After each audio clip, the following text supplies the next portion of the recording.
सभी लोगों को नमस्कार। सरस्वती माता का नंदन करता हूँ, अभिनंदन करता हूँ मेरे प्यारे प्यारे बच्चों। हम लोगों को 300 marks plus marks political science optional और नेट जेआरएफ में लाने हैं। उसके लिए आज एक बहुत ही शानदार सवाल हमको करना है मैकियावेली के ऊपर कि मैकियावेली द्वारा आचरण शास्त्र से राजनीति के संबंध विच्छेद निर्णायक था तथा इसने आधुनिक राज्य का पथ प्रदर्शक किया। Machiavelli divorce from the politics from ethics was a decisive and paved the way for the modern state explain। तो ये हमको एक्सप्लेन करना है, ये क्वेश्चन आ सकता है। दूसरा क्वेश्चन, भारत व राजनीति व धर्म के मध्य के बारे में मैकियावेली के दृष्टिकोण की विवेचना कीजिए। Discuss the Machiavelli view in regards to the relationship between politics and religion. धर्म व नैतिकता पर विचार, discuss the view and morality, religion and morality. इस तरह के क्वेश्चन काफी बार पूछे गए हैं, ये भी यूपीएससी में 2020 में क्वेश्चन पूछा गया है। तो और भी आप देख सकते हैं, धर्म व नैतिकता पर इसके विचारों का वर्णन करने के बारे में कहा जा रहा है। तो कैसे इस क्वेश्चन को हैंडल करेंगे? तो जी, आधुनिक युग का प्रथम राजनीतिक चिंतक है, he is the first modern political thinker who departure from the ideology of the medieval time। यह मध्य युगीन चिंतन से क्या करता है? अलगाव करता है। अलगाव करने के बाद ये क्या करता है मेरे प्यारे प्यारे जिगर के टुकड़ों? धर्म व नैतिकता, जो कि मध्य काल में धर्मशास्त्री थियोलॉजिस्ट जिसका प्रयोग कर रहे थे, उसमें एक डिपार्चर देता है। कहता है कि राजनीति को धर्म से अलग करो, नैतिकता को अलग करो, मोरालिटी और रिलीजन अलग होनी चाहिए। ऐसा ही काम एरिस्टोटल ने भी किया था, क्योंकि प्लेटो के लिए मेरे प्यारे प्यारे जिगर के टुकड़ों राजनीति और एथिक्स को एक ही साथ अपनी बुक्स पॉलिटिक्स में बताता है।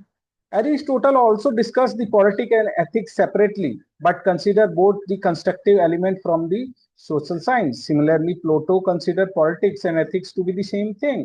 But ये पहला राजनीतिक चिंतक है क्लासिकल युग में।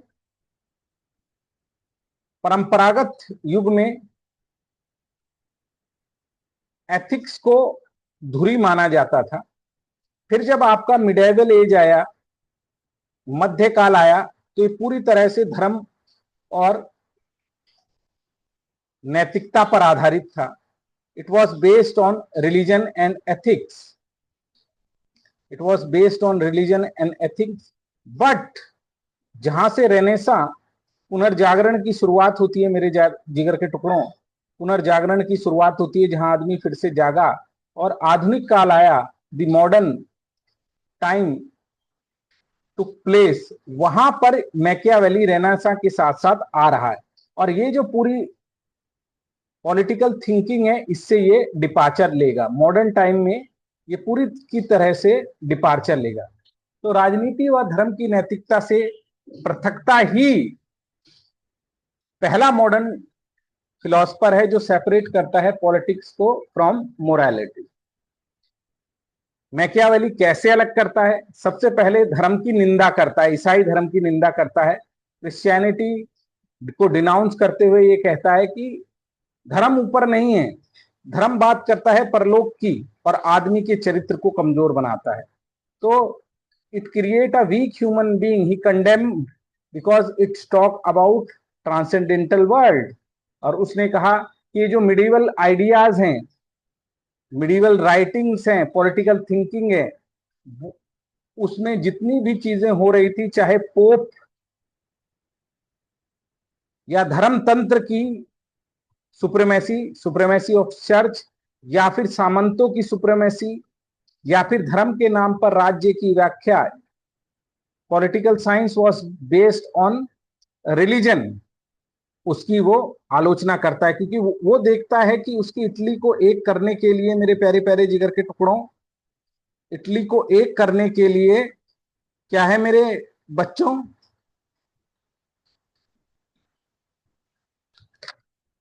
इटली को एक करने के लिए ये बहुत ही जरूरी है कि पोप पर प्रहार किया जाए, पुराने आइडियाज को छोड़ा जाए। जो पॉलिटिकल थिंकिंग थी वो इन 3 बेसिस पर टिकी हुई थी, यही आपको लिखना है। It was based on divine laws, dominance of church और फ्यूडलिज्म, जो कि क्या थे मेरे प्यारे प्यारे बच्चों, बहुत ही ज्यादा सामंत बड़े बड़े इलाकों पर कब्जा किए बैठे थे और अपनी सामंतशाही चला रहे थे, और इसीलिए एक नहीं हो पा रहा था। सेंट अगस्टाइन, सेंट इक्विनास क्या करते थे बेटा, डिवाइन थ्योरी की बात करते थे, वो दैवीय कानूनों पर चीजों को बता रहे थे। तो इसको उसने डिपार्चर लिया, उसने कहा कि हमको पुराने आइडियाज नहीं चलने, इसीलिए नए आइडियाज को लाने के लिए उसको आधुनिक युग का, he was called first thinker of modern era. क्यों मॉडर्न ईरा का फर्स्ट थिंकर मेरे प्यारे प्यारे बच्चों, क्योंकि उसने सारी विचारधारा व्यक्ति, इंडिविजुअलिस्ट आइडियोलॉजी पे रखी कि मानव बुरा है, मानव कैसा है, बुरा है, अराजक है, और वो क्या है, गाइड होता है फियर और लव से। और उसने पूरी की पूरी जो आइडियोलॉजी है वो मानव स्वभाव पर रखी, और क्या किया, पारलौकिक सुपरनेचुरल एम्स इनको हटाया। यूनिवर्सिटी पूरी दुनिया में धर्म के आधार पर नहीं, राज्य, सिटी स्टेट, मॉडर्न स्टेट कहेंगे मेरे प्यारे प्यारे बच्चों, उस पर नींव डाली। उसने राज्य की व्याख्या नए आधार पर की, और क्या बोला, धर्म श्रेष्ठ नहीं है, राज्य और राजा श्रेष्ठ है। उसने जो आज हम देखते हैं इंडिया, जर्मनी, क्योंकि उस समय इटली को छोड़कर सारे बड़े बड़े स्टेट इकट्ठा हो रहे थे, चाहे वो जर्मनी हो चाहे वो फ्रांस हो, और जो एक आइडिया है ट्रीटी ऑफ वेस्टफेलिया का, ठीक है, वो धीरे धीरे आ रहा था, जिसमें आज जैसे हम राज्य देखते हैं वैसी संकल्पना इसने की। राज्य को ही सबसे बड़ा बनाया, और राज्य को अराजकता खत्म करने के लिए, इंटरनल डिस्टर्बेंस खत्म करने के लिए, इंटीग्रेशन करने के लिए इसने क्रिश्चियनिटी की हिस्ट्री से डिपार्चर लिया। बोला रिलीजन के बारे में क्या कहता है, रिलीजन कहता है कि रिलीजन छोटा है, स्टेट बड़ा है। स्टेट, रिलीजन को स्टेट की सेवा करनी चाहिए, तो स्टेट की सुप्रीमेसी बताता है। प्लस बोलता है राज्य के ऊपर कोई नैतिकता लागू नहीं होती है। क्यों नहीं होती, क्योंकि राज्य का कर्तव्य है मेरे प्यारे प्यारे जिगर के टुकड़ों कि वो अपना विस्तार करे इंटरनेशनल रूप से। जो मानव स्वभाव बुरा है, बुरे लोग हैं, उनको कंट्रोल करे। अगर उसको भी एथिक्स उसके ऊपर लगा देंगे तो राज्य का एक्सपेंशन नहीं हो पाएगा, सुरक्षा नहीं हो पाएगी, इंटरनल डिस्टर्बेंस बना रहेगा। इसीलिए स्टेट के ऊपर कोई मोरालिटी नहीं होती। He is above from moral and immoral thing. राज्य अगर चाहे तो क्या कर सकता है मेरे प्यारे प्यारे जिगर के टुकड़ों, राज्य अगर चाहे तो क्या, तो उसने पर्सनल मोरालिटी और पब्लिक मोरालिटी में अंतर किया कि व्यक्तिगत मोरालिटी लोगों के लिए होती है, लेकिन पब्लिक मोरालिटी राज्य के लिए नहीं होती। राज्य को तो लायन की तरह मजबूत होना चाहिए, और वूल की तरह क्या होना चाहिए, क्लेवर होना चाहिए। इन दोनों का कॉम्बिनेशन होना चाहिए, साम दाम दंड भेद का प्रयोग करना चाहिए, क्योंकि मानव जो अराजक है क्या है, उसको कंट्रोल करना है, उसको शक्ति का प्रयोग करना चाहिए, डरा के रहना चाहिए, ठीक है, शेर की तरह शक्तिशाली और लोमड़ी की तरह चालाक। तो क्या बेटा, इसको बोलते हैं लायन एंड फॉक्स थ्योरी। क्यों वो ऐसा कहता है कि security of the state is supreme, state is a higher authority. मानव बुरा है, ह्यूमन इज विशियस, सेल्फिश है। धर्म को क्या करना चाहिए, रिलीजन की सेवा में लगाया जाना चाहिए। उसीलिए उसने रियलिस्टिक व्यू अपनाया, जैसा इटली में हो रहा था। पावर पर एम्फसाइज किया, शक्ति ही सबसे बड़ी चीज है, power is the mean and and in itself, शक्ति से सारे काम बन जाते हैं। उसने धर्म को हटाकर बोला छोड़ो, मरने के बाद होगा, हम वर्ल्डली हैप्पीनेस की तरफ आगे बढ़े। तो मेरे प्यारे प्यारे बच्चों, ना तो स्टेट पर कोई एथिक्स है, ना ही रिलीजन का कोई कंट्रोल है। वो धर्म की आलोचना कर रहा है, पोप की आलोचना कर रहा है, भीरू बता रहा है। एथिक्स के पॉइंट ऑफ व्यू में सिर्फ वो इतना कहता है कि स्टेट को इंटीग्रेट होना है, देश की सुरक्षा करनी है, मानव स्वभाव बुरा है, देश के अंदर अराजकता छाई हुई है।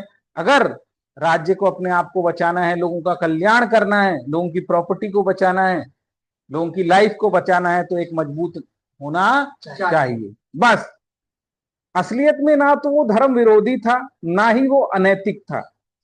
कई लोग क्रिटिसिज्म करते हैं और ये इंडिपेंडेंट सवाल आता है मेरे प्यारे प्यारे बच्चों, Machiavelli was not irreligious not immoral. असलियत में उसका लक्ष्य राज्य को इकट्ठा करना था। धर्म विरोधी उसको इसलिए नहीं कहा जा सकता क्योंकि वो कहता है लोगों को धर्म पूजने की पूरी आजादी दी जानी चाहिए। राजा को भी धार्मिक दिखना चाहिए, मेलों में जाना चाहिए। और उसको अनैतिक इसलिए भी नहीं कहा जा सकता क्योंकि वो राजा को ये नहीं कहता कि तुमको अनैतिक करके बुरा काम करना है। राजा को भी अनैतिक इसी दृष्टिकोण में रहना चाहिए कि वो लोगों की अराजकता को दूर करे। अगर आर्मी वाला गोली नहीं चलाएगा बॉर्डर पे, पुलिस वाला इंटरनल डिस्टरबेंस को रोक करने के लिए अराजक तत्वों को पुलिस गिरफ्तार नहीं करेगी या उन पे गोली नहीं चलाएगी, तो देश कैसे चलेगा। तो असलियत में ना वो धर्म विरोधी था, ना ही अनैतिक था। अनैतिक इसलिए नहीं था, वो कहता था कि राज्य को चाहिए कि वो लोगों की जन धन का और उनकी महिलाओं पर बुरी नजर ना लगा के देखे, क्योंकि व्यक्ति अपने बाप को भूल जाता है, पिताजी को भूल जाता है, लेकिन अगर उसकी वाइफ, उसकी वुमेन, उसकी घर में कोई महिला है या उसकी संपत्ति है, उसको वो मरते दिन पर नहीं भूलता। संपत्ति के दृष्टिकोण में उसने ये बात ज्यादा रेलिवेंस लगती है।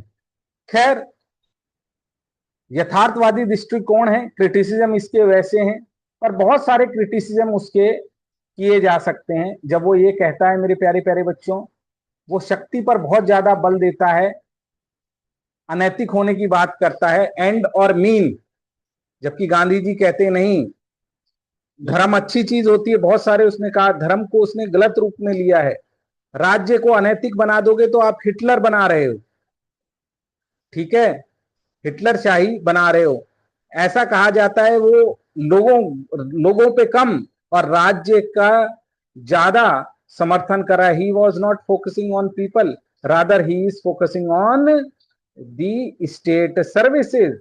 तो ड्यूटी पर ज्यादा महत्व दे रहा है। और आज के लोकतंत्र के रूप में इस तरह की मोरालिटी और इस तरह का रिलीजन का गलत रूप नहीं लिया जा सकता। फिर भी उसका महत्व है कि वो मॉडर्न सिटी स्टेट और डिपार्चर लेता है किससे, जो मिडिवल एज की क्या थी, पूरी की पूरी पॉलिटिकल थिंकिंग थी। अब इसका मॉडल आंसर आपके लिए अवेलेबल हो जाएगा मेरे प्यारे प्यारे बच्चों, आप उसको देखिएगा और आगे बढ़िएगा।